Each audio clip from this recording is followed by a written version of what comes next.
Hi everyone, it's Alyssa here from the Township of Washington Library with our July Craft for Adults. You can see it right here. We have some really beautiful, fun, summery anchor art. So this is just a canvas board. This is a little wooden anchor cutout and lots of really lovely scrapbook paper. So the supplies that you need for this are your scrapbook paper dots. These are, if you want to recreate this at home, if you didn't get a craft kit, these are 2 inches. I cut them out using the Cricut. You can use a stencil, a hole punch, hand cut them, whatever you're able to do. These anchors, you can find them at online retailers, at dollar stores, and I believe this is an 11 by 14 board, but of course if you get a smaller anchor, you can do a smaller board. You also don't need to mount it on a board like this. You can do a nice thick piece of paper, felt, a picture frame, whatever you would like.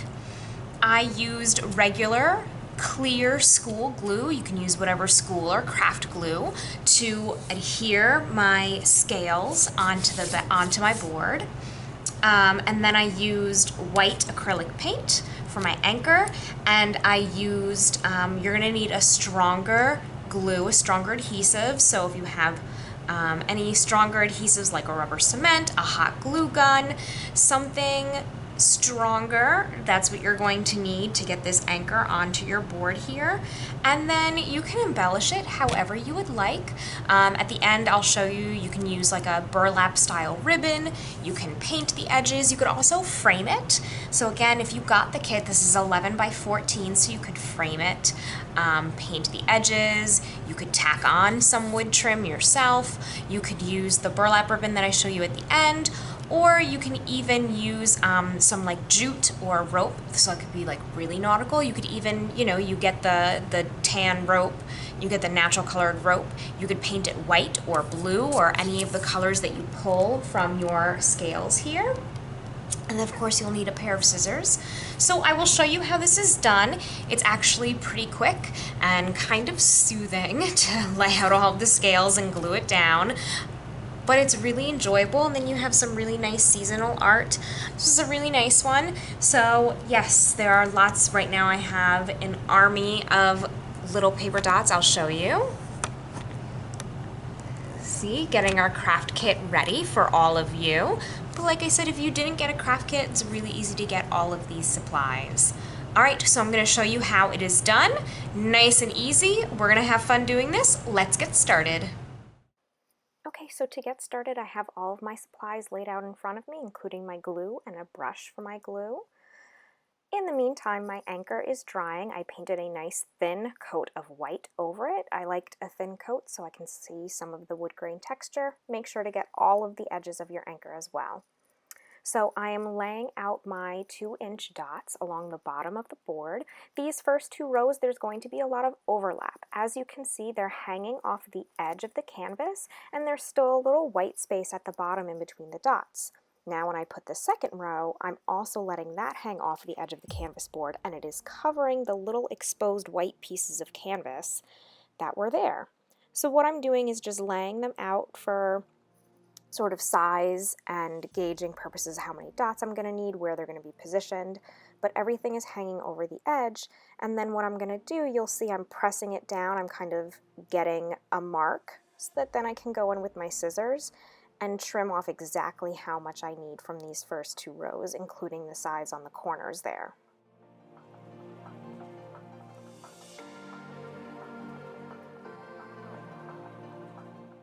So I'm just going to remove the dots and I can see exactly where they need to be trimmed.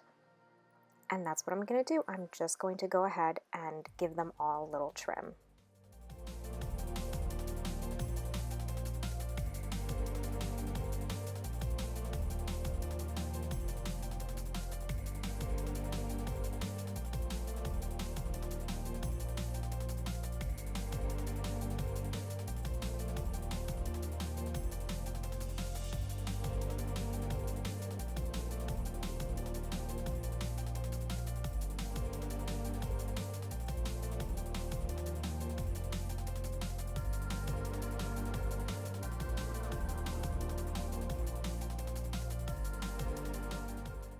Okay, now that I'm happy with how they're trimmed, I'm going to put my glue down on the board and put my first row right into its place. And just to be sure, I'm not overlapping them at all. They are sitting edge to edge. Their little edges of the circles are kissing together. They're hitting each other. There's no overlap. And as it starts to dry, you may notice, you can see I'm pushing down, your edges may be lifting. So just until it's nice and tacky, keep pressing down on your edges so that this lays nice and flat. We want it to lay nice and flat for our first 2 rows. So now I'm putting this second row, making sure that everything is covered, that white canvas board, and making sure my dots are in the place that I like with the colorway. I'm adding some more glue to my board, and I'm going to keep pushing down on this first row, making sure it's in place. And I'll do the same with this second row. So I'm adding my glue on this row directly to the back of the dots because I want them to lay really flat, and I don't really want to get the exposed pieces of paper on the first row covered in glue. So I'm just being a little careful here with these first 2 rows and my glue application.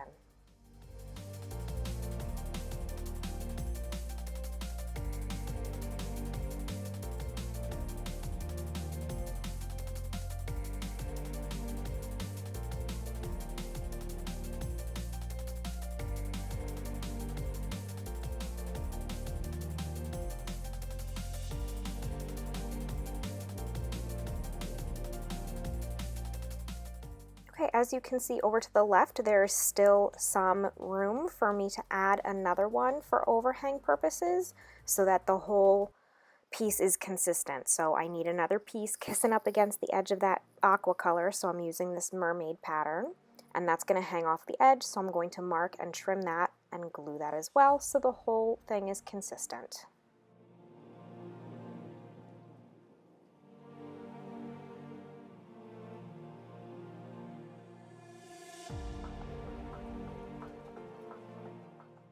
Okay, I'm now ready to lay out my third row. And here we're not going to be trimming anymore, only the pieces on the edge. So as you can see, I'm trying to lay it out, figure out exactly how far up I want to start this first full row of scales. And I'm kind of doing about the middle of the row 2. So remember now I'm alternating. I'm not putting them directly on top of each other. They're going in the middle. So see, the aqua one is in between the lilac and the blue. And it's about halfway.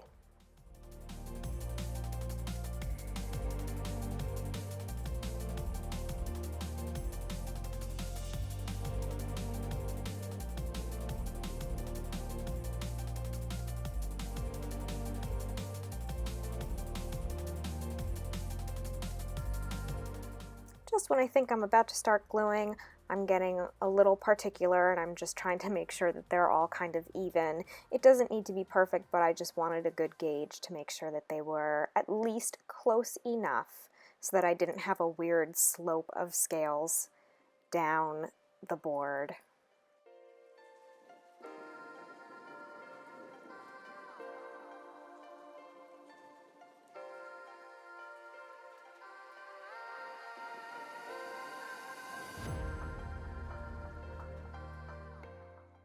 So now I'm applying my glue directly to the board. I'm kind of getting a little bit underneath some of the scales, but mostly I'm on the white part of the canvas board. And I'm just pressing down, but mostly we're focusing on getting the tops of these glued now at this point because I want a little bit of dimension, so these bottom edges that are overhanging the previous rows of scales can lift up a little bit, and then it looks like real scales. There's some dimension and it's lifting. There's really nice texture. The piece that is on the right side, that mermaid piece, I'm going to leave that overhanging until the whole board is dry, because I'm afraid if I start to try to trim it now, it's just going to keep slipping and sliding. It's not dry enough for me to really manipulate it, so I'm going to leave it, and I'll do that the same way with all the subsequent rows. And as I said before, as it starts to dry before the glue gets really tacky, it is going to start to lift on the top, but again, we want those the top of each row of scales to be nice and flush. Okay, so now I'm going to start my next row. Again, we're alternating and overlapping. So I'm going to put it in the middle, halfway up of the next row.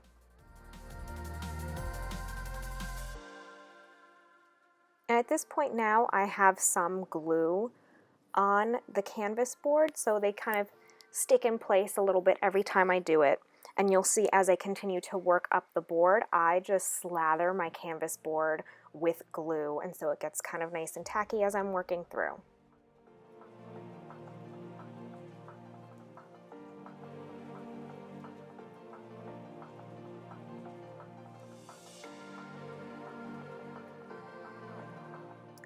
You can come up with a nice pattern for yours. I did mine very randomly. I just made sure that there was even color distribution. It's your art, it's your board. You can arrange your colors and scales however you would like.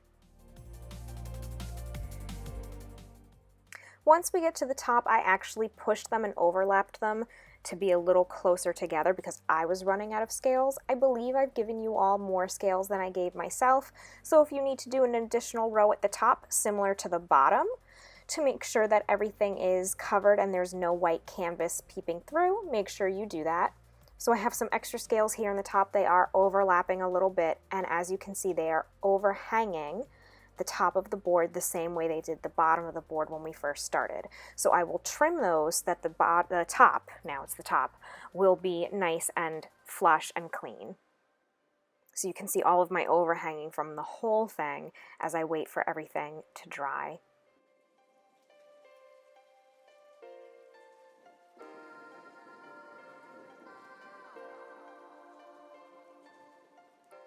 Once it's dry, I'm going to take my scissors and start to trim. You could also use something like an X-Acto, a box cutter. It is also easier to flip it and do it from the back, as you can see, because I can really see the limits of my board and my papers. It's not perfect. I do need to go back in and finish trimming it. All right, now it's time for the anchor, which I used hot glue on. To finish your edges, you can do, this is a really nice burlap style ribbon. You can use jute, any kind of roping. You could paint your edges. It's all yours. It's up to you. And that's it. Make it your own and have fun.